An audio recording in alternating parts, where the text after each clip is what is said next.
All right, agents, let's take a look at the weekly vendor reset. Now, fair warning, most of these items are not worth looking at, so I will just scroll through them. I will only talk about the ones worth mentioning. Starting off at the White House, the first item we have is the lightning.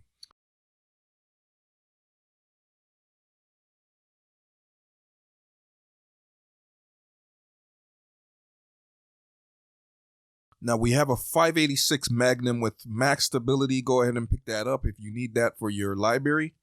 Alb's backpack with adrenaline rush, weird roll. An Araldi chest piece with some decent weapon damage and some headshot damage on it. Not sure about that chest piece talent.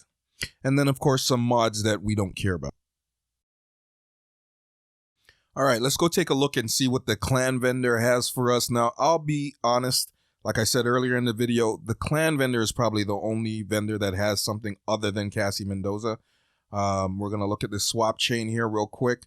But the chest piece for aces is actually really good here. Got a bunch of crit damage and some weapon damage on here, so you can max that out. Now, the tip backpack actually has a really good amount of weapon damage on it, so you could probably buy one of those if you needed it. But the thing most people would probably be interested other than the Aces backpack is those Foundry Kneepads. And simply being is that you're going to have to donate these if you're doing the raid. And that is because when you complete the raid, you will get 2 projects. And one of them is for Future Initiative. You're going to have to donate all the Future Initiative pieces and then all the Foundry Bulwark pieces. Now, other than that, there isn't too many pieces you're going to want to look at. The sawed-off shotgun has max weapon damage and has a decent amount of reload speed if you want that. The SAS G12 has really good rolls. I would change the talent.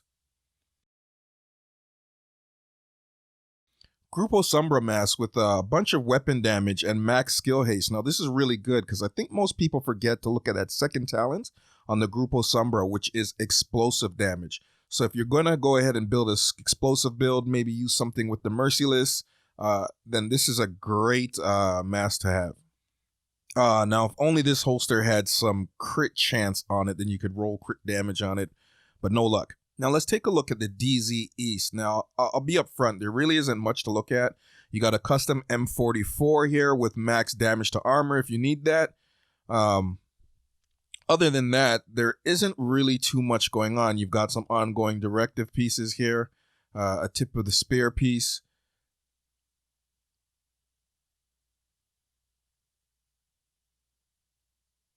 Now, the Wyvern is really weirdly rolled. I have no idea why it's got max health on there, but you can grab that if you need it.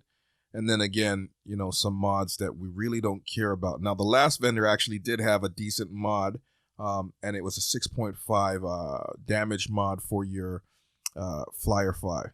So let's take a look at the DZ South, and right away we have a Matador with perfect adrenaline rush, but unimpressive rolls. I would not pick this up. And everything else at this vendor is going to be equally unimpressive.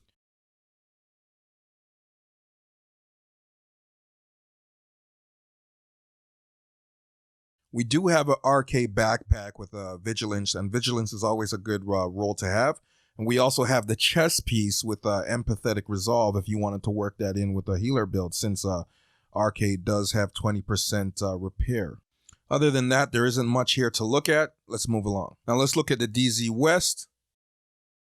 Now the first item we're going to find in the DZ West is the Virginia, which is hard to find actually in the DZ. It doesn't drop very much. If you want that, go ahead and grab it.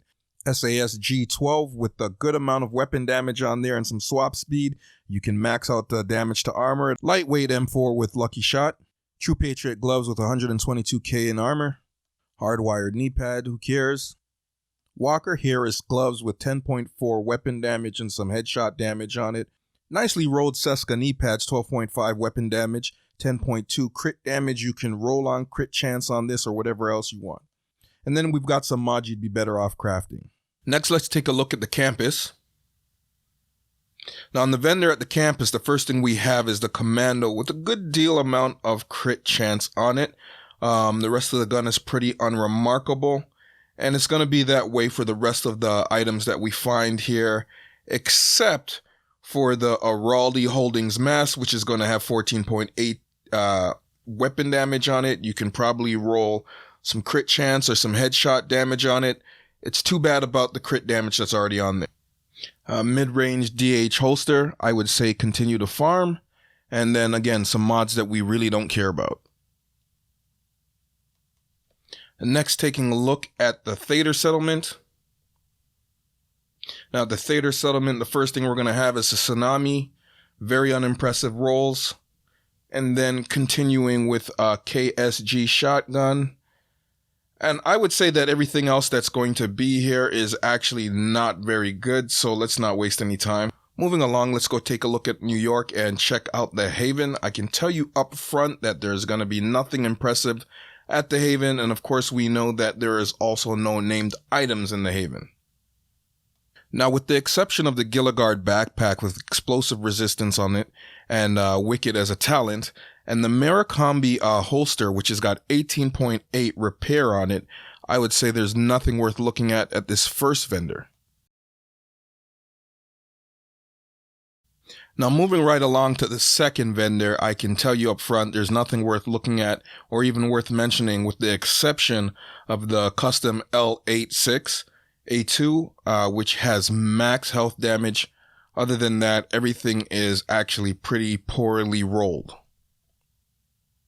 Now let's head off to a vendor that doesn't seem to disappoint Cassie Mendoza. The first item she's going to have is a Tsunami.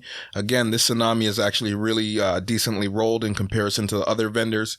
Then we've got these Fox's Prayers. Now these Fox's Prayers are almost God rolled.